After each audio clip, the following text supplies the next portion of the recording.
പെട്ടെന്ന് കാണുമ്പോൾ ഉഞ്ഞക്കായും തോന്നില്ലേ? പക്ഷെ ഉഞ്ഞക്കായല്ല കേട്ടാ, ഒരു ട്വിസ്റ്റ് ഉണ്ട്. വാ നോക്കിയാലോ.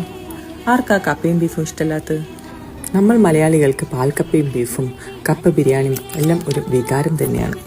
എന്നാൽ കപ്പയും ബീഫും വെച്ച് ഒരു അടിപൊളി സ്നാക്കാക്കിയാലോ? ആദ്യം കപ്പ എടുത്ത് അതിൻ്റെ തൊലിയെല്ലാം കളഞ്ഞ് മുറിച്ച് അതിൻ്റെ ഉള്ളിലെ നാരെല്ലാം എടുത്തു മാറ്റി കപ്പയും ഉപ്പും വെള്ളവും ചേർത്ത് വേവിച്ചെടുക്കണം. എന്നിട്ട് എരിവും ടേസ്റ്റും കൂട്ടാൻ കുറച്ച് കാന്താരി, വെളുത്തുള്ളി, കുഞ്ഞുള്ളി എല്ലാം ചതച്ച് വെളിച്ചെണ്ണയിലൊന്ന് വഴറ്റി കപ്പയിലേക്ക് ചേർത്ത് ഉടച്ചങ്ങ് പരുവത്തിലാക്കണം. അതിൽ കുറച്ച് പച്ചരിപ്പൊടിയും ചേർത്ത് കുഴച്ച് എടുത്ത് ഉരുട്ടേണ്ട പാകത്തിലാക്കി വെക്കണം. നിങ്ങളെ ഇഷ്ടമുള്ള നല്ല ബീഫ് വരട്ടോ അല്ലെങ്കിൽ ബീഫ് മസാലയോ ഫിൽ ചെയ്ത് ഉഞ്ഞക്കായി പോലെ ഉരുട്ടി മുട്ടയിൽ മുക്കി ബ്രെഡ് ക്രംസിൽ കോട്ട് ചെയ്ത് വെളിച്ചെണ്ണയിലങ്ങ് പൊരിച്ചെടുക്കണം. പുറം നല്ല ക്രിസ്പും ഉള്ളു നല്ല സോഫ്റ്റുമുള്ള ഇതുവരെ കാണാത്ത കപ്പയും ബീഫും ഉഞ്ഞക്കായി റെഡി. ഇനി കപ്പയും ബീഫും ഇഷ്ടപ്പെടുന്ന എല്ലാവരും ഒന്ന് ട്രൈ ചെയ്തു.